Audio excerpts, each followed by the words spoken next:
What's up guys? I hope you are doing well. I am Veer. Welcome to Study Lover. देखिए हमारा next chapter है polity के discussion में fundamental right. ये fundamental right एक ऐसा चैप्टर है, इसके ऊपर अगर मैं इंपोर्टेंस के पॉइंट ऑफ व्यू से बात करूं तो जितने भी इसके ऊपर स्टार लगाए जाएं उतने ही कम है। क्यों? क्योंकि अगर पॉलिटी में कहीं पर 4 क्वेश्चन आ रहे हैं तो इस चीज की गारंटी है कि उसमें से एक क्वेश्चन फंडामेंटल राइट से होगा ही होगा, बाकी के 3 क्वेश्चन में पूरी पॉलिटी आएगी। तो इतना ज्यादा इंपॉर्टेंट है, 1/4 आप इसको लेकर चल सकते हैं वेटेज कुछ चैप्टरों का, जैसे कि इसमें आप इंक्लूड कर सकते हैं फंडामेंटल राइट के अलावा डीपीएसपी और फंडामेंटल ड्यूटीज। ये 3 चैप्टर ऐसे हैं कि इनसे अगर पॉलिटी से क्वेश्चन आ रहा है तो इनसे क्वेश्चन होगा ही होगा। इसके बिना पॉलिटी के क्वेश्चन बनते ही नहीं है। चाहे कोई भी पेपर उठा के देख लीजिए, चाहे यूपीएससी का, चाहे बैंकिंग का, या फिर एसएससी का, कोई भी पेपर उठा के देख लीजिए जो गवर्नमेंट के एग्जाम होते हैं। तो इसलिए सबसे ज्यादा इंपॉर्टेंस इन चैप्टर को दी जाती है और इनको मैं कंप्लीट डिटेल में डिस्कस करूंगा, जिससे कि आप लोगों के माइंड में कंप्लीट क्लियरिटी निकल के आए और कहीं पर भी आप लोगों के माइंड में डाउट न रहे। थोड़ा ज्यादा लेंथी चैप्टर है, थोड़ा टाइम ज्यादा लगेगा, पर लेकिन चैप्टर ऐसे कवर कराऊंगा कि आप लोगों से क्वेश्चन न छूटने पाए, चाहे कुछ भी हो जाए। ओके, तो इस तरीके से मैं इसको कवर कर चलूंगा। तो आगे लेक्चर स्टार्ट करने से पहले मैं आप लोगों को थोड़ा बता देता हूं कि अब तक हमने क्या डिस्कस किया है। तो जो हमारा फर्स्ट चैप्टर था उसमें हम लोगों ने डिस्कस किया हिस्टोरिकल बैकग्राउंड। उसमें हिस्टोरिकल बैकग्राउंड में हमने पहले कंपनी रूल देखा, फिर क्राउन का रूल देखा। उसके आगे जब हम चले फिर हमने देखा मेकिंग ऑफ द कॉन्स्टिट्यूशन। तो यहाँ पे मेकिंग ऑफ द कॉन्स्टिट्यूशन में हमने कॉन्स्टिट्यूशन असेंबली के बारे में बात करी, क्या क्या ड्राफ्टिंग कमेटी होती है, क्या क्या क्रिटिसिज्म है कॉन्स्टिट्यूशन के, वो वाला पोर्शन देखा। इसके बाद में हमने फीचर देखे कॉन्स्टिट्यूशन के, कि लैंडेस्ट कॉन्स्टिट्यूशन है, किस तरीके से बनाने में कितना ज्यादा टाइम लगा है। और फिर हम चले प्रीएम्बल पर, और प्रीएम्बल में हमने कई सारी इंपॉर्टेंट बातें भी सुनी। उसमें हमने देखा था कि प्रीएम्बल किस तरीके से पार्ट है कॉन्स्टिट्यूशन का या पार्ट नहीं है कॉन्स्टिट्यूशन का, और 2 केस भी डिस्कस करे थे हमने कि किस तरीके से प्रीएम्बल को कॉन्स्टिट्यूशन का पार्ट मानने से इनकार कर दिया गया था स्टार्टिंग में, और बाद में इसको कॉन्स्टिट्यूशन का पार्ट मान लिया गया था। ओके, जो नेक्स्ट चैप्टर चला था इसके बाद में हमारा यूनियन और उसकी टेरिटरी का चला था। तो किस तरीके से हमारे यहाँ पर जब स्टेट फॉर्मेशन हुआ उस टाइम हमारे यहाँ पे 14 स्टेट थे, तो किस तरीके से 14 स्टेट तक हमारी 29 स्टेट तक जर्नी पहुंची। 14 स्टेट थे स्टार्टिंग में और 29 है आज की डेट में। तो किस तरीके से हमारी जर्नी यहाँ तक पहुंची, फिर हमने ये देखा। इसके बाद में हमने सिटीजनशिप देखी, किस तरीके से हमारी कंट्री में जो सिटीजन है उनको क्या क्या राइट्स है, अगर सिटीजन होते हैं तो सिटीजन बनने का क्या फायदा है किसी कंट्री का। तो ये सारा हम बेसिक अब तक कवर कर चुके हैं। अब जो नेक्स्ट चैप्टर है हमारा वो है फंडामेंटल राइट। इनसे रिलेटेड मैं अब तक 2 टेस्ट भी ले चुका हूँ। फर्स्ट टेस्ट स्टार्टिंग का मैंने लास्ट वीक लिया था, और जो सेकंड टेस्ट लिया है वो मैंने इसी संडे में लिया है। तो देखिए टेस्ट के नीचे ही आप लोगों को टेस्ट क्वेश्चन पेपर भी मिल जाएगा, जो वीडियो है उसके जस्ट नीचे, और उस वीडियो के नीचे ही आपको उसका आंसर भी मिल जाएगा। तो यहाँ पे भी डिस्क्रिप्शन बॉक्स में मैंने दोनों चीजें डाल दी और कमेंट बॉक्स में भी। इसके अलावा आप लोगों को फेसबुक के पेज पर भी दोनों चीजें मिल जाएंगी और टेलीग्राम में भी दोनों चीजें मिल जाएंगी। तो जहां से भी आप लोगों को सुटेबल लगे वहां से उसको डाउनलोड करके बस आपको इतना करना है कि ज्यादा से ज्यादा पार्टिसिपेट कीजिए। क्योंकि देखिए पढ़ना एक अलग बात है, उसके साथ में आपको टेस्ट भी देना ही देना पड़ेगा, और टेस्ट देना इतना इंपॉर्टेंट है, वो आपको पता चलाएगा कि आप कहां पर एग्जिस्ट कर रहे हैं, लेवल क्या है आपका। तो उससे आप लोगों को पता चलेगा कि कितना आप लोगों को और ज्यादा पढ़ाई करनी है और कितना आप लोगों को और ज्यादा किस पार्ट पे कितना टाइम देना है। तो इसीलिए ये टेस्ट मैंने रखे हैं। हर वीक में हम टेस्ट लेते हैं, संडे को हमारा टेस्ट होता है, फिर मंडे को उसका आंसर अपलोड कर देता हूं। तो आज मैंने आंसर अपलोड कर दिया सेकंड टेस्ट का, तो वो आप लोग देख सकते हैं। कल जो टेस्ट वाली वीडियो अपलोड करी थी उसके नीचे भी जा सकते हैं आप लोग, फेसबुक पेज पर भी जा सकते हैं और टेलीग्राम पर भी जा सकते हैं। इसके बाद में आप लोगों को क्या करना है, देखने के बाद में अपने नंबर नीचे कमेंट बॉक्स में बताइएगा, जिससे कि मैं आप लोगों की परफॉर्मेंस देख सकूं कि आप लोग कितना पार्टिसिपेट कर रहे हैं। देखिए मैंने फिर से बोल रहा हूं, पहले ही बोला था कि मेरा रिमोट कंट्रोल आप लोगों के हाथ में है। जितना ज्यादा आप सपोर्ट करेंगे, जितना ज्यादा आप पार्टिसिपेट करेंगे, मैं उतना ही ज्यादा आप लोगों को जितना ज्यादा पढ़ा सकेगा उससे भी ज्यादा मैं आप लोगों के लिए कोशिश करूंगा। पर लेकिन सबसे बड़ी बात है कि आप लोगों को पार्टिसिपेट करना ही करना पड़ेगा। ओके, तो ये आज का कंप्लीट प्रोसेस था जो मैंने बताया। अब चलते हैं हमारा जो चैप्टर है फंडामेंटल राइट्स के साथ में। नीचे कमेंट बॉक्स में लिखिएगा कि कितने कितने नंबर आप लोगों को मिले हैं, जिससे कि मैं भी एक एनालिसिस कर सकूं कि किस लेवल पर आप लोग चल रहे हैं। फिर उसी तरीके से मैं देखूंगा कि मुझे लेक्चर का लेवल किस तरीके का रखना है, ज्यादा बढ़ाना है या फिर घटाना है। ओके, तो मैं थोड़ा सा डिसाइड कर पाऊंगा। तो आप लोग अपने नंबर नीचे लिखिएगा, जिसको भी जितने नंबर आप लोगों को मिले हैं। वीडियो के नीचे भी लिख सकते हैं, फेसबुक पेज पर भी लिख सकते हैं, उसके नीचे कमेंट बॉक्स में, जहां पर भी लिखे। मैं हर एक कमेंट पढ़ता हूं, ठीक है ना, चाहे इनबॉक्स में हो चाहे आउटबॉक्स हो, और हर एक कमेंट पढ़ता हूं मैं वीडियो के नीचे, चाहे कहीं पर भी आप लोग जो भी कमेंट पोस्ट करते हैं। तो इस चीज की गारंटी दे रहा हूं। ये अलग बात है कि रिप्लाई नहीं कर पाता हूं सबको, पर पढ़ता है कि कमेंट हूं मैं। ओके, देखिए आगे बढ़ने से पहले थोड़ा सा मैं आप लोगों को बैकग्राउंड देना चाहूंगा। नॉर्मली बुकों में नहीं देते हैं वो बैकग्राउंड, मैं आप लोगों को बताना चाहूंगा। हमारे यहाँ पे जिस तरीके से फंडामेंटल राइट को doctor B are Ambedkar ji ने क्या बोला है, मोस्ट डिस्कस्ड पार्ट बोला गया है, मतलब सबसे ज्यादा डिस्कस किया गया था इसको कॉन्स्टिट्यूशन असेंबली के दौरान। कॉन्स्टिट्यूशन असेंबली बनाई गई थी कॉन्स्टिट्यूशन को ड्राफ्ट करने के लिए, तो कॉन्स्टिट्यूशन में बनाना किस तरीके से है, सारी चीजें जो भी कॉन्स्टिट्यूशन असेंबली के तहत डिस्कस की गई थी, तो उसमें सबसे ज्यादा पार्ट जो लगा है, सबसे ज्यादा टाइम लगा है वो फंडामेंटल राइट को लेकर लगा है। तो इसीलिए इसको टाइम टेकिंग भी बोला जाता है, बहुत ज्यादा टाइम लगा कॉन्स्टिट्यूशन को बनाने में, तो मोस्ट पार्ट जो लगा वो फंडामेंटल राइट के बारे में बोला जाता है। बेसिक आइडिया क्या है आखिर फंडामेंटल राइट को, तो इनको बेसिक राइट भी बोला जाता है। बेसिक राइट किस तरीके से आखिर क्यों निकल के आई है, देखिए हमारी कंट्री जो रही है वो काफी लंबे समय तक एक कॉलोनी रही है, मतलब हमारे ऊपर राज किया गया है स्टार्टिंग में कंपनी के द्वारा, जिसको हम ईस्ट इंडिया कंपनी बोला करते थे। उसके बाद में ब्रिटेन गवर्नमेंट ने हमारे ऊपर रूल करना स्टार्ट कर दिया, ठीक है। तो दोनों ने रूल करना स्टार्ट कर दिया, दोनों का शासन आप लोगों ने बहुत सारी मूवी भी देखी होगी और हिस्ट्री भी पढ़ी होगी, किस तरीके से उन्होंने हमारे ऊपर शासन किया है। बिल्कुल एक बहुत ही क्रिटिकल वे में इन्होंने अपने अपने फायदे के लिए इन्होंने जो भी किया है यहाँ पर किया है, हमारे बारे में कुछ भी नहीं सोचा गया है। तो इस तरीके से इनका रूल रहा है। तो जब हमारी कंट्री आजाद हो रही थी तो हमारे जो कॉन्स्टिट्यूशन के निर्माता थे, जो फ्रीडम स्ट्रगल मूवमेंट में पार्टिसिपेट करने वाले जितने भी हमारे रिवॉल्यूशनरी आप लोग बोल सकते हैं या फ्रीडम फाइटर आप लोग बोल सकते हैं, तो उन्होंने एक बात सोच ली उनके माइंड में कि क्या करना है कि फंडामेंटल राइट या बेसिक राइट हमको सिटीजन को देने ही देने हैं, जिससे कि जो रूल करने वाली पार्टी है, जो हमारे ऊपर रूल कर रही है, उसको कहीं ना कहीं चेक एंड बैलेंस दिया जा सके। वो एक डिस्पोटिक रूल न बने, वो एक ऐसा रूल न बने कि वो अपने हिसाब से काम करे और जनता के बारे में कुछ सोचे ही ना। तो इस तरीके का रूल न आ जाए कल को, ठीक है ना, डिक्टेटरशिप न आ जाए कल को। तो ये सारी बातें देखते हुए हमारे कॉन्स्टिट्यूशन जो निर्माता थे, कॉन्स्टिट्यूशन का जिन्होंने फ्रेमवर्क तैयार किया, उन्होंने सोच लिया माइंड में कि फंडामेंटल राइट या फिर आप लोग बोल सकते हैं इनको बेसिक राइट्स भी आप लोग बोल सकते हैं, तो ये इसमें कॉन्स्टिट्यूशन में डालना ही डालना है। तो वहां से निकल के आए हमारे फंडामेंटल राइट, जिससे कि चेक एंड बैलेंस रखा जा सके गवर्नमेंट पे, और गवर्नमेंट को ये एक तरीके से बाइंड भी करते हैं कहीं ना कहीं एक फ्रेमवर्क में चलने के लिए, कि इससे बाहर, अपनी हद से बाहर गवर्नमेंट को नहीं जाना है। तो इसीलिए हमारे यहाँ पर अगर देखा जाए, इतनी सारी डाइवर्सिटी होने के बाद भी, इतने सारे रिलीजन, इतनी सारी लैंग्वेज और इतना लार्ज एरिया में हमारी कंट्री फैली हुई है, उसके बाद भी हम आज की डेट में भी मिलजुल कर रह रहे हैं। तो कहीं ना कहीं पूरा श्रेय आप लोग देखा जाए तो वो हमारे कॉन्स्टिट्यूशन को जाता है। हमारा कॉन्स्टिट्यूशन इस तरीके से फ्रेम किया गया है, इतना ब्यूटीफुल वे में फ्रेम किया गया है कि आप लोग इसको पढ़ेंगे तो चीजें समझ में आएंगी, कितना इसके साथ में मशक्कत की गई है। सबसे ज्यादा टाइम लगा है, 4 महीने में यूएसए का कॉन्स्टिट्यूशन तैयार हो गया था, और हमारा देखिए कितना लंबा टाइम लगा, जो हमने स्टार्टिंग के लेक्चर में भी अच्छे से डिस्कस किया। तो इसीलिए हमारे कॉन्स्टिट्यूशन में जो फंडामेंटल राइट भी रखे गए हैं, वो किसी भी कंट्री में इतने ज्यादा लार्ज स्केल पे, इतने ज्यादा एक्सप्लेनेटरी मोड में फंडामेंटल राइट नहीं रखे गए हैं। तो बहुत ज्यादा राइट्स हमारे कॉन्स्टिट्यूशन जो फ्रेमवर्क करने वाले हैं उन्होंने हमारे सिटीजन को दिया है। तो इसीलिए ये लेक्चर देखिए, लेते टाइम मैं आप लोगों को बताता हूँ कि ये लेक्चर दूसरों से शेयर किया कीजिए, क्योंकि मैं यहाँ पर ओनली एग्जाम के पॉइंट ऑफ व्यू से नहीं पढ़ा रहा हूँ। फंडामेंटल राइट हर एक सिटीजन को पता होने चाहिए कि उसका फंडामेंटल राइट क्या है, उसकी फंडामेंटल ड्यूटीज क्या है, जिससे कि उनका यूज किया जा सके। ये किताब जो हमारी कॉन्स्टिट्यूशन की है, इसका तब तक कोई मतलब नहीं है जब तक हमको इसके बारे में पता ना चले। तो हमको सबको इसके बारे में पता होना चाहिए as a being a citizen of India. तो हमको इसका पता ही होना चाहिए कि हमारे राइट्स क्या हैं जिनको हम यूज कर सके। ओके, तो मैक्सिमम शेयर कर दिया कीजिए लेक्चरों को, या फिर दूसरों को बताया कीजिए जो आपने सीखा है। तो ये मेरा हमेशा से आप लोगों को हर लेक्चर में मैं इसीलिए बात बोलता हूँ। ओके, तो आइए अब आगे चलते हैं। तो अब आगे चलते हैं, यहाँ पर देखते हैं, आप लोगों को पता भी चलेगा किस तरीके से एग्जाम में क्वेश्चन भी पूछे जाते हैं, वो भी मैं आप लोगों को साथ साथ में बताता हुआ चलता रहूंगा यहाँ पर। ओके, तो सबसे पहले फंडामेंटल राइट्स देख लेते हैं। कॉन्स्टिट्यूशन में कहां पर रखा गया इनको, पार्ट 3 में कॉन्स्टिट्यूशन में रखा गया इनको। पार्ट 3 में आर्टिकल 12 से लेके आर्टिकल 35 तक, 12 से लेके 35 तक का फंडामेंटल राइट आता है पार्ट 3 में। इस तरह के क्वेश्चन भी कई बार पूछ ले जाते हैं, एक ओवरव्यू कम से कम हमको पता होना चाहिए। ऐसा नहीं कि हर एक आर्टिकल रखना है हम लोगों को, पर ओवरव्यू पता होना चाहिए कितने कितने पार्ट में कहां तक का एक पोर्शन रखा गया है। ठीक है, कम से कम एग्जाम पॉइंट ऑफ व्यू से तो इतना तो पता होना ही होना चाहिए। तो ये हमने लिए गए हैं, ये क्वेश्चन कई बार पूछा जा चुका है। ये हमने लिए हैं यूएसए के कॉन्स्टिट्यूशन से। यूएसए के कॉन्स्टिट्यूशन में इनको बिल ऑफ राइट्स बोला जाता है, पर लेकिन हमारे यहाँ पे इनको फंडामेंटल राइट बोला जाता है। मैं आप लोगों को फिर रिपीट करना चाहूंगा, हमने जिस भी कॉन्स्टिट्यूशन से जो भी प्रोविजन लिया है, वो हमने ऐसा नहीं है कि कॉपी उठा के हमारे अपने यहाँ पे आगे पेस्ट कर दिया उसको, ऐसा हमने बिल्कुल नहीं किया। हमने वहां से कॉन्स्टिट्यूशन से प्रोविजन उठाए हैं दूसरे के कॉन्स्टिट्यूशन से, पर लेकिन हमने अपने हिसाब से जो हमारे यहाँ की रिक्वायरमेंट है, हमारी सिटीजनशिप की या फिर हमारी ज्योग्राफी, रिलीजन, कल्चर की जो रिक्वायरमेंट है, उसके हिसाब से उसको मॉडिफाइड करके अपने कॉन्स्टिट्यूशन में रखा है। तो ये बात आप लोगों को याद रखनी है। तो अपने कॉन्स्टिट्यूशन को ऐसी नजर से नहीं देखना है कि कॉपी पेस्ट करके यहाँ पर रखा गया है, ठीक है। इज्जत करनी है अपने कॉन्स्टिट्यूशन की।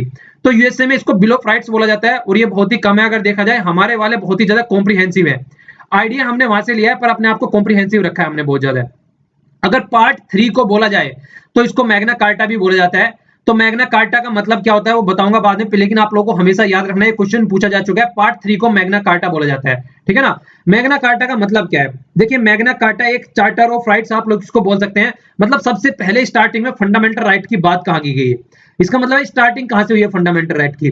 तो 1250 ईस्वी, 1250 जो ईस्वी है उसकी टाइम की बात है ये किंग जॉन थे इंग्लैंड के, उन्होंने स्टार्ट किया था ये फंडामेंटल राइट का कॉन्सेप्ट। जब निकल के आया था कि स्टार्टिंग में फंडामेंटल राइट होने चाहिए, ठीक है ना, कि कुछ तो सिटीजन के राइट होने चाहिए, तो वहां से निकल के आया। तो बहुत पुराने टाइम से फंडामेंटल राइट की नींव रखी जा चुकी थी। 1215 में आप लोग देखिए कितना पुराना टाइम हो गया, ठीक है। तो तब से फंडामेंटल राइट के बारे में बात की जाती है, तो वहां से निकल के आया। इसी तरीके से मैग्ना कार्टा इसको बोला जाता है। ये बहुत ही ज्यादा इंपॉर्टेंट है हमारे यहाँ पर कॉन्स्टिट्यूशन में भी, ओके। और सबसे बड़ी बात क्या होती है, जैसे कि ये आप लोगों को पता है बहुत ही कॉम्प्रिहेंसिव है, बहुत लंबा टाइम लगा इनको डिस्कशन करने में, मैं आप लोगों को बता चुका हूं। तो ये जस्टिफाइएबल भी है, जस्टिफाइबल भी है, और एक तरीके से अगर कोई इनका वॉयलेशन कर रहा है तो आप लोग डायरेक्ट कोर्ट में भी जा सकते हैं, ये भी गारंटी दी जाती है यहाँ पर फंडामेंटल राइट के द्वारा, ओके। तो फंडामेंटल राइट काफी ज्यादा इंपॉर्टेंट है, इसीलिए इनको इतना प्रोटेक्टिव वे में भी रखा गया है ताकि इनको कोई ज्यादा वॉयलेट न कर सके। और जिस तरीके से मैंने आप लोगों को अभी पहले ही बताया कुछ थोड़ी देर पहले ही कि जिस तरीके से ये सबसे ज्यादा है, हमने लिए यूएसए से है, मानने के लिए तो यूएसए से लिए पर लेकिन हमने जिस तरीके से इनको एलिब्रेट किया है, जिस तरीके से इनको एक्सप्लेन किया है अपने सिटीजन को, जितने लार्ज स्केल पे हमने दिया है, वो यूएसए के साथ यूएसए कहीं एग्जिस्ट भी नहीं करता है। कोई भी कंट्री वर्ल्ड में इतने ज्यादा फंडामेंटल राइट नहीं दे रखे हैं जितने हमारी कंट्री में दे रखे हैं। और सीधा सीधा फंडा क्या है उसके पीछे, कि हमारे ऊपर बहुत ज्यादा लंबे समय तक हम कॉलोनी रहे हैं, रूल किया गया दूसरी कंट्री के द्वारा, तो इसलिए अपने सिटीजन को हमने ये इतने सारे राइट दिए हैं। फंडामेंटल राइट हर एक पर्सन को गारंटी देता है कि उसके साथ में कोई भी डिस्क्रिमिनेशन न हो, तो इसीलिए ये फंडामेंटल राइट बहुत ही अच्छे लेवल पर हमने अपने इसमें कॉन्स्टिट्यूशन में रखे गए हैं।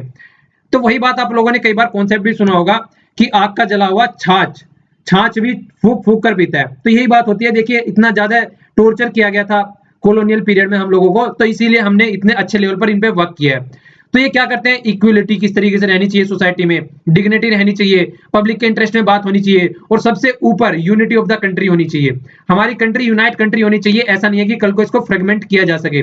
तो इसीलिए इतने ज्यादा लार्ज स्केल पे इनके ऊपर वर्क किया गया है। और देखिए कई बात भी होती है कि ये जो हमारे ऊपर ये अत्याचार किए गए थे अंग्रेजों के द्वारा, वो रूल कर रहे थे, उनका शासन था।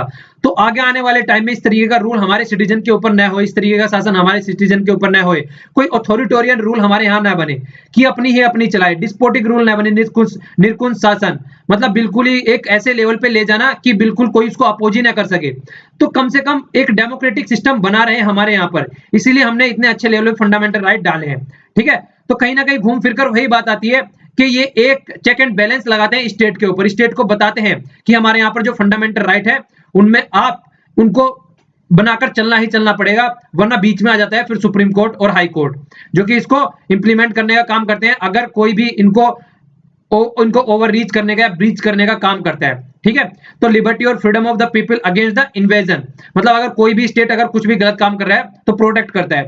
एम क्या रहता है, एम देखिए क्या बोला गया है, गवर्नमेंट को लॉ इंप्लीमेंट बनाने के लिए जो लॉ बनाए जाते हैं उसके हिसाब से वर्क करे, ओके। क्या बोला गया है, एक गवर्नमेंट ऑफ लॉ, मतलब जो लॉ बनाए गए हैं, जो कॉन्स्टिट्यूशन में लॉ रखे गए हैं, जिस तरीके से बनाए गए हैं यहाँ पर, उसके हिसाब से गवर्नमेंट को काम करना है, ना कि किसी मैन के हिसाब से, कोई पर्टिकुलर इंसान आके यहाँ पे वर्क करने लगे उसके हिसाब से काम करने हैं, ठीक है। तो ये बात बोली जाती है।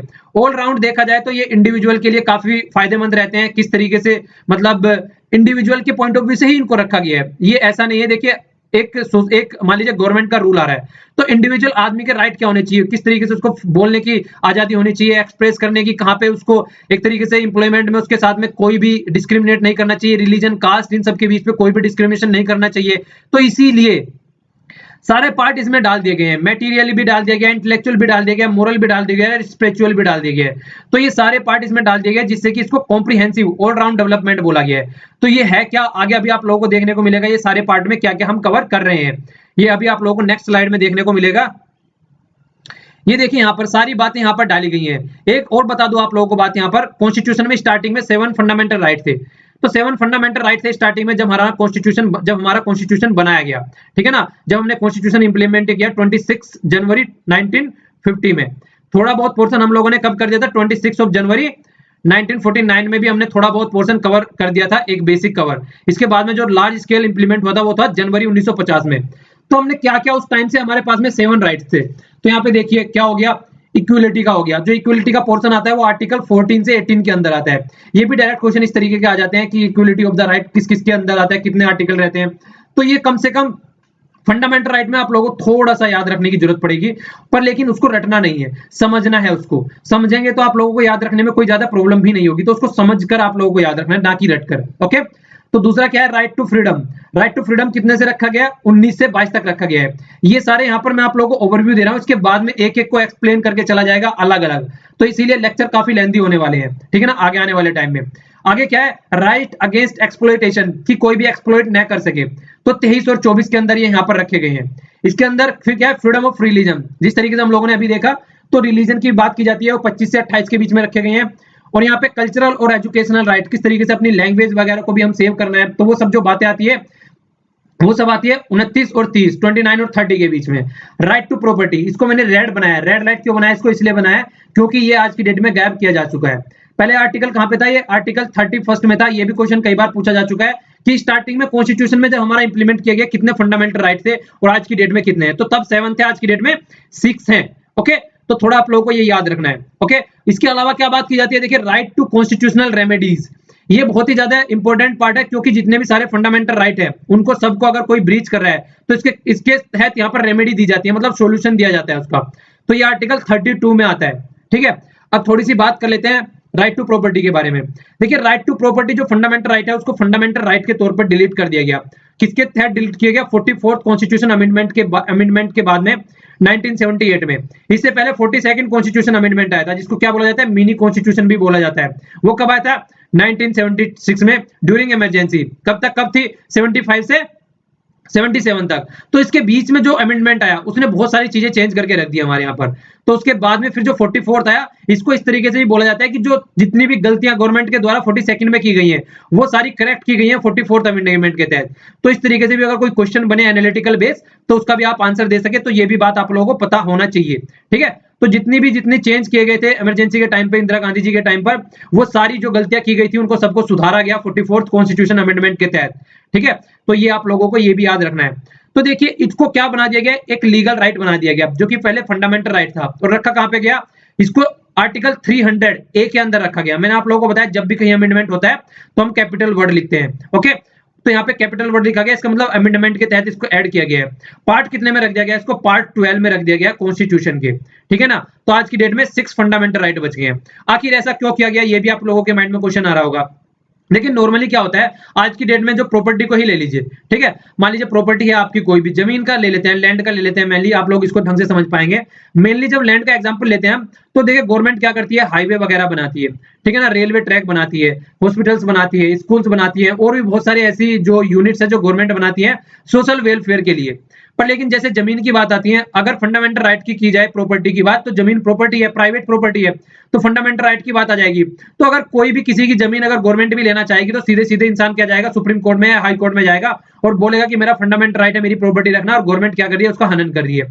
तो कभी भी किसी भी तरीके से गवर्नमेंट ये लैंड नहीं ले पाएगी, ठीक है। तो कोई भी वेलफेयर के काम की जब बात आएगी तो उसको इंप्लीमेंट नहीं किया पाएगा, कोई भी कंस्ट्रक्शन और इंफ्रास्ट्रक्चर डेवलपमेंट के वर्क में बहुत ज्यादा बाधाएं आ जाएंगी। तो इन सब चीजों को देखते हुए इसको एक फंडामेंटल राइट से हटा के लीगल राइट में रख दिया गया है। तो थोड़ा सा आप लोगों को बैकग्राउंड में पता होना चाहिए कि ऐसा हमने कॉन्स्टिट्यूशन में क्यों किया, तो उसका कोई पर्पस था, वरना इसको गलत काम से नहीं किया गया, गलत इंटेंशन से नहीं किया गया, सही इंटेंशन से किया गया। तो इसको यहाँ पे रख दिया गया। अब क्या है, अब किसी से पूछकर कोई कोर्ट में नहीं जाएगा अगर किसी की जमीन ली जा रही है, कहीं हाईवे बनाया जा रहा है, कहीं रेलवे ट्रैक बनाया जा रहा है, ठीक है, जिससे कि एक इंफ्रास्ट्रक्चर डेवलपमेंट का जो वर्क है वो आराम से कंप्लीट किया जा सके। अगर देखिए मैं यहाँ पे चाइना का एग्जांपल आप लोगों को देके चलूं ना, चाइना में क्या होता है, चाइना में ये काम जितना भी जमीन वगैरह का जो काम है, लैंड का वगैरह जो काम है, वहां पे इतना ज्यादा इंफ्रास्ट्रक्चर प्रोजेक्ट क्यों चल रहे हैं, क्योंकि वहां पे लैंड जो है वो मैक्सिमम गवर्नमेंट के हाथ में है। तो गवर्नमेंट जहां पे भी चाहे, जिसको भी चाहे, कोई भी प्राइवेट कंपनी अगर वहां पे जाके इन्वेस्टमेंट करती है, कोई एफडीआई वहां पे लेकर जाती है, कुछ भी किसी भी तरीके से वहां पे इन्वेस्टमेंट करना चाहती है, तो वहां पर लैंड एक्वाइजेशन जैसे एक्ट है ही नहीं। लैंड जहां चाहे गवर्नमेंट किसी को भी दे सकती है, कोई भी इंफ्रास्ट्रक्चर के प्रोजेक्ट चला देती है, कहीं से भी ब्रिज, कहीं से भी कोई भी रेलवे ट्रैक, कोई भी रोडवेज निकाल देती है वहां पे चाइना में। तो हमारी कंट्री में ऐसा नहीं है। हमारी कंट्री में जो बहुत बड़ी प्रॉब्लम आती है वो आती है लैंड को एक्वायर करने के लिए। तो वैसे ही इतनी ज्यादा प्रॉब्लम है लैंड को लेके, तो और ज्यादा प्रॉब्लम न बने, तो इसलिए इसको वहां से हटाया गया था। ओके, आगे चलते हैं। आइए अब यहाँ पर इस वाले पोर्शन में हम लोग देखते हैं फीचर्स क्या है फंडामेंटल राइट्स के। तो किस तरीके से फंडामेंटल राइट इंडिविजुअल के लिए किस तरीके से फायदेमंद है, किस तरीके से हमारी जो गवर्नमेंट है उसको किस तरीके से कंट्रोल कर चलते हैं, तो वो कई सारी बातें यहाँ पर डिस्कस की गई है। इंडियन के लिए क्या है, फॉरेनर के लिए क्या है। तो यहाँ पर पहले बात बोली गई है कि देखिए कुछ फंडामेंटल राइट ऐसे हैं जो कि ओनली इंडियन सिटीजन के लिए अवेलेबल है, फॉरेनर के लिए अवेलेबल नहीं है। फॉरेनर बोल सकते हैं आप लोग, ठीक है ना। जैसे एलियन भी हम लोगों ने लास्ट लेक्चर में हम लोगों ने एलियंस भी देखा था। तो यहाँ पे जिस तरीके से आर्टिकल रहता है, देखिए इक्वल अपॉर्चुनिटी, हम अपने वाले सिटीजन को ही यहाँ पर कंप्लीटली इंप्लॉयमेंट प्रोवाइड नहीं करा पा रहे हैं। तो इक्वल अपॉर्चुनिटी अगर इंप्लॉयमेंट की बात आती है, पब्लिक इंप्लॉयमेंट की बात आती है, तो हम फॉरेनर को कैसे प्रोवाइड करा सकते हैं। तो यहाँ पर इक्वल अपॉर्चुनिटी जब बात आती है तो ये ओनली हमारे सिटीजन के लिए है, ना कि फॉरेनर के लिए। ओके, तो इस तरीके की बातें जब आती है तो वो हमारे सिटीजन के लिए है। इसके अलावा अगर देखा जाए फ्रीडम टू रीजनेबल रिस्ट्रिक्शन की बात जो आती है 19 में, वो भी सिटीजन के लिए है। प्रोटेक्शन की बात जब आती है, लैंग्वेज की बात, स्क्रिप्ट की बात, कल्चर की बात, तो वो भी हमारे सिटीजन के लिए, नॉट द फॉरेनर। क्योंकि आके अगर कल को वो अपने वाली लैंग्वेज यहाँ पर प्रोटेक्ट करने लगेंगे, अपने वाली लैंग्वेज को यहाँ पर स्टेब्लिश करने लगेंगे, अगर ये राइट्स दिए जाएंगे तो उनको, ठीक है ना। माइनॉरिटी से रिलेटेड जो राइट्स है, दूसरी कंट्री की माइनॉरिटी अगर यहाँ पर आकर रह रही है उनको थोड़ी ना राइट दिए जाएंगे, हमारी अपनी कंट्री की माइनॉरिटी को राइट दिए जाएंगे। तो आर्टिकल 15, 16, 19, 29 और 30 ये वाले आर्टिकल ऐसे हैं जो हमारे सिटीजन के लिए ही अवेलेबल है, बाहर वाले या फॉरेनर के लिए आप लोग बोल सकते हैं उनके लिए अवेलेबल नहीं है, ठीक है। तो इस तरीके के आर्टिकल्स को आप लोगों को याद रखना है, कभी कभी पूछ लिए जाते हैं। अब इसके अलावा अगर सेकंड पोर्शन में हम लोग देखें तो कुछ ऐसे राइट्स होते हैं जो कि दोनों के लिए अवेलेबल है। वो कहाँ पे बोले जाएंगे हम, जैसे कि क्या करते हैं, इक्वलिटी बिफोर लॉ, मतलब लॉ के सामने दोनों इक्वल है। ऐसा थोड़ी ना है कि किसी ने कुछ क्राइम कर दिया, बाहर वालों को दूसरा दंड देना है, अपनी कंट्री वालों को दूसरा दंड देना है, तो ऐसा कुछ नहीं करना है, ठीक है ना। उनकी भी लाइफ एंड जो पर्सनल लिबर्टी होती है उनको भी प्रोटेक्ट करना है, ठीक है। तो इस तरीके के जो राइट्स होते हैं आप लोग देखिए, अगर इनको समझ भी सकते हैं, अगर आप लोगों के माइंड में क्लियरिटी है कि एक्चुअली फंडामेंटल राइट है क्या, तो आप लोग खुद भी समझ जाएंगे। इसको ज्यादा समझने के लिए माइंड लगाने की जरूरत नहीं पड़ेगी, थोड़ा सा आप लोगों को फोकस देना पड़ेगा। एक बार अगर पढ़ेंगे तो समझ में आ जाएगा कौन सा सही है और कौन सा गलत है, कौन सा इंडियन के होना चाहिए और कौन सा बाहर वालों के लिए होना चाहिए। तो इसीलिए मैं कह रहा हूँ थोड़ा समझना है, रटना नहीं है। समझेंगे तो आराम से उसमें डिफरेंस भी कर पाएंगे आप लोग। ओके, आगे क्या बोला गया कि ये एब्सोल्यूट नहीं है बट क्वालिफाइड है। मतलब एब्सोल्यूट का मतलब ये है कि यहाँ पर ऐसा नहीं है कि इन पर कोई रिस्ट्रिक्शन नहीं लगाई जा सकती है, रीजनेबल रिस्ट्रिक्शन लगाई जा सकती है। रीजनेबल रिस्ट्रिक्शन कैसे लगाई जा सकती है, मान लीजिए मेरा फंडामेंटल राइट है फ्रीडम ऑफ स्पीच, मैं क्या कर रहा हूँ, सामने वाले को गाली दे रहा हूँ, कह रहा हूँ भैया मेरा तो फंडामेंटल राइट है, तो तुम्हारा तो फंडामेंटल राइट है, सामने वाले को तो हर्ट कर रहे हो, तो इतना भी फंडामेंटल राइट नहीं है कि सामने वालों का फंडामेंटल राइट खत्म कर दें आप लोग। तो रीजनेबल रिस्ट्रिक्शन लगाई जा सकती है अगर आप सोसाइटी की हार्मनी बिगाड़ रहे हैं। जिस तरीके से एक लिबरल सोसाइटी को बना के रखना है हम लोगों को, तो अगर कोई भी सोसाइटी में ऐसी हेट्रेड स्पीच दी जा रही है कि सोसाइटी पे इंपैक्ट डाल रही है, तो वहां पर हम रिस्ट्रिक्शन लगा सकते हैं। तो फंडामेंटल राइट में एक रीजनेबल रिस्ट्रिक्शन का कॉन्सेप्ट है, ठीक है। और जहां पे रीजनेबल रिस्ट्रिक्शन की बात आएगी वहां पर कोर्ट नहीं आएगा, ये आप लोगों को याद रखना है। वहां पर वो लाभ बनाने वाली अथॉरिटी के अंडर बात जाएगी, मतलब हमारी पार्लियामेंट ये काम करेगी ओनली, कोर्ट का कोई इसमें वो नहीं है। कोर्ट तब आएगा पिक्चर में जब ये इंप्लीमेंट कर देंगे और उसको बेसिक स्ट्रक्चर, अगर एक जो बनाई जाए, जो बेसिक स्ट्रक्चर का कॉन्सेप्ट है हमारे उसमें कॉन्स्टिट्यूशन में, अगर उसके बाहर बात जाती है तो तब कोर्ट का इसमें इंटरेंस होगा, उससे पहले कोर्ट इसमें एंटर नहीं करेगा, ठीक है। तो ये बात बोली जा रही है। और देखिए एक बैलेंस बना के रखने की बात की जाती है, कहाँ कहाँ पे बैलेंस बनाना होता है, इंडिविजुअल और सोसाइटी के बीच में। कोई इंडिविजुअल सोसाइटी को तो हार्म नहीं कर रहा है कंप्लीट, तो ये बात देखनी पड़ती है किस तरीके से इंडिविजुअल की जो लिबर्टी है वो बना के रखनी है, और सोशल में कंट्रोल भी रखना है, मतलब सोसाइटी में एक हार्मनी भी बना के रखनी है। तो वो सारी बातें देखते हुए हमको अपने फंडामेंटल राइट को इंप्लीमेंट किया जाता है हमारी पार्लियामेंट के द्वारा, ठीक है। इस तरीके से तो एक रीजनेबल रिस्ट्रिक्शन लगाई जा सकती है। इससे रिलेटेड आगे भी कई सारे पॉइंट आप लोगों को देखने को मिलेंगे।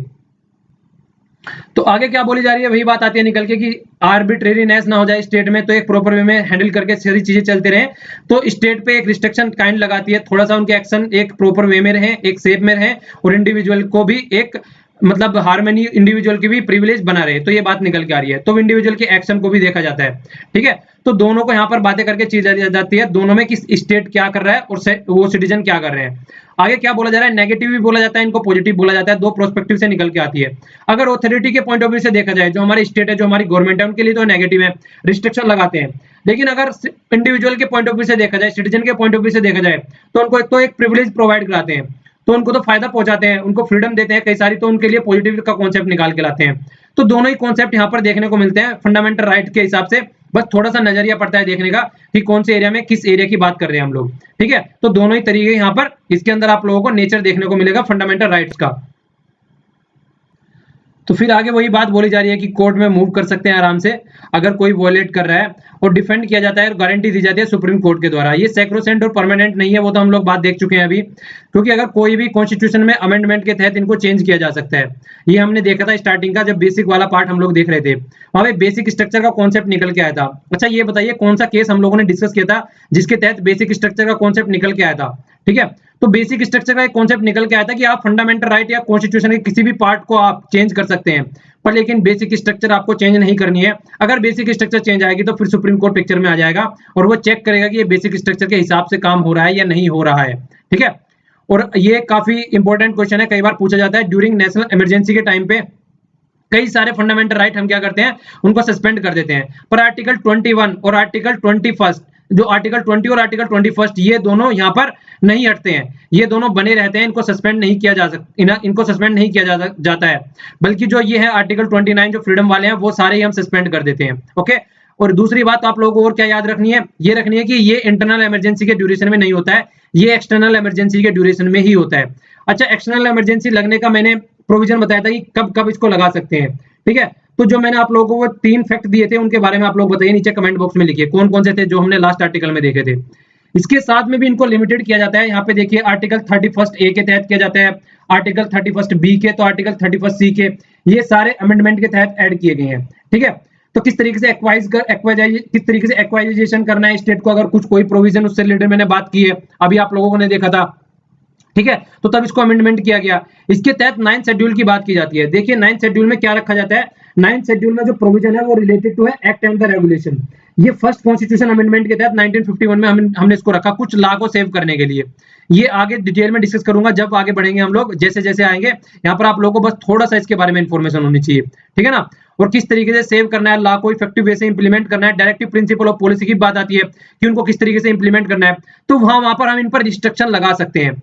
और जहां पर एप्लीकेशन की बात आती है, आर्म फोर्स, पैरामिलिट्री फोर्सेज, इनकी बात आती है, तो हम लोगों ने देखा है एफएसपा के बारे में हम लोग न्यूज में बहुत बार सुनते हैं, arm force special power act. तो वहां पर भी जो राइट्स हैं हमारे सिटीजन के वो भी कहीं ना कहीं लिमिटेड कर दिए जाते हैं, वहां पर फोर्स को पावर दे दी जाती है। क्यों? क्योंकि उस वाले एरिया में एक हार्मनी बनाए रखने के लिए। तो ये जो भी इस तरीके काम किए जाते हैं वो हमारी पार्लियामेंट कर सकती है, पर सुप्रीम कोर्ट उसको चेक भी कर सकता है कि ये ठीक से हो रहा है या नहीं हो रहा है, या बेसिक स्ट्रक्चर को कहीं हार्म तो नहीं पहुंचा रहा है। तो ये आर्टिकल 33 के अंदर पार्लियामेंट को पावर दी गई है कॉन्स्टिट्यूशन के द्वारा। तो सॉरी, तो आप लोगों को ये थोड़ा सा पता होना चाहिए इसके बारे में कि ये बिल्कुल सैक्रोसेंट नहीं है, ओके।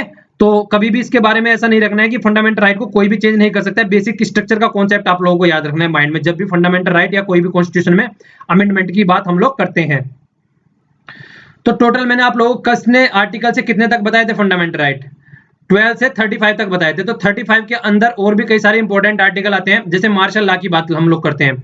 तो आर्टिकल 34 के अंदर आता है मार्शल लॉ, इसको मिलिट्री रूल भी आप लोगों ने कई बार सुना होगा। ये डिफरेंट है नेशनल इमरजेंसी से, ठीक है ना, इसके साथ में इसको मिक्स नहीं करना है, दोनों अलग है बिल्कुल। तो देखिए इस तरीके से भी 34 ये कई बार पूछ लिया जाता है किस में आता है, किसके अंदर आता है ये, ओके। इसके अलावा कई सारे आर्टिकल ऐसे हैं डायरेक्टली और सेल्फ इन्फोर्स हो जाते हैं, पर लेकिन कईयों को हमको रूल और रेगुलेशन बना के पार्लियामेंट के द्वारा इंप्लीमेंट करना पड़ता है। और ये काम आप लोगों को याद रखना है पार्लियामेंट ही कर सकते हैं, स्टेट लेजिस्लेचर को इस तरीके की पावर नहीं दी गई है हमारे कॉन्स्टिट्यूशन के द्वारा। ये सारी पावर ओनली पार्लियामेंट को दी गई है, ये लिखा हुआ है आर्टिकल 35 के अंदर। तो इस तरीके से हमारे टोटल 35 आर्टिकल हम लोग कंप्लीट कर चुके हैं। आप लोगों को रिवीजन करना चाहिए जो पिछले के आर्टिकल जितने भी हम लोगों ने कवर किए हैं। जिस तरीके से स्टार्टिंग वाले पार्ट में हमने देखा था उसमें आर्टिकल 1 to 4 किया था, फिर उसके बाद में हमने सिटीजनशिप वाला पोर्शन देखा था, उसमें आर्टिकल कितने से किया था, 5 से 11 तक हम लोगों ने देखा था, और आज 12 से 35 तक हम लोग देख चुके हैं। तो ये सारे आर्टिकल आप लोगों को कम से कम साथ में जो भी इंपॉर्टेंट है मैं बता के चल रहा हूँ, वो सारे आर्टिकलों को आपको रिवीजन करना है, जिससे कि आप लोग उसको ढंग से याद रख सकें, ठीक है। रिवीजन करने की वही साइकिल आप लोगों को रखनी है। आज जो पढ़ा है उसको कम से कम 24 आवर के अंदर उसका रिवाइज कीजिए, फिर 7 डे के, फिर 3 डे के अंदर, फिर 7 डे के अंदर, फिर 14 के, और फिर 28 डेज के अंदर। अगर ये साइकिल आप लोग इंप्लीमेंट करके चलेंगे, टफ है थोड़ी सी, पर लेकिन एक बार इसको अपने हैबिट में लेके आ जाएंगे तो टफ नहीं लगेगा, ठीक है। टफ चीज जब तक लगती है कोई, जब तक हमसे कोई काम हमने किया नहीं होता है। जिस तरीके से तैरने की बात ले लीजिए, आप लोग जब तक तैरना नहीं सीखेंगे तब तक टफ लगेगा, साइकिल चलाना नहीं सीखेंगे तब तक टफ लगेगा, जिस दिन आ जाता है तो फिर आंख बंद कर हैंडल छोड़कर भी साइकिल चलाई जाती है। तो इसीलिए आप लोगों को थोड़ा सा इस पे फोर्स देकर चलना पड़ेगा, मेरे साथ में थोड़ा सा फोकस देकर चलना पड़ेगा। सारी चीजें स्टेप बाय स्टेप एक एक चीज कवर करूंगा, छोड़ूंगा कुछ भी नहीं। वो आप लोगों को पीछे के लेक्चर देख के समझ में आ ही गया होगा। तो पीडीएफ इसकी जब चैप्टर कंप्लीट हो जाएगा, मैं पीडीएफ कंप्लीट चैप्टर होने के बाद में फंडामेंटल राइट का, तब इसको एक जगह डाल दूंगा। इसके साथ में देखिए आप लोगों को लेक्चर पसंद आया तो लाइक कीजिए, नहीं पसंद आया तो डिसलाइक कीजिए। डिसलाइक करने के बाद में बताइए कि क्यों डिसलाइक किया, जिससे मैं इसको इंप्रूव कर सकूं। और चीजों को शेयर भी कीजिए। फंडामेंटल राइट ओनली उनके लिए नहीं है जो एग्जाम की प्रिपरेशन कर रहे हैं। फिर से मैं वही बात बोलूंगा, हर एक सिटीजन को इनके बारे में पता होना चाहिए। अपने आसपास सफाई रखिए और पानी भी सेव कीजिए और पेड़ भी लगाइए। तो देखिए आज के लिए इतना ही। Thanks a lot for listening. Jai Hind.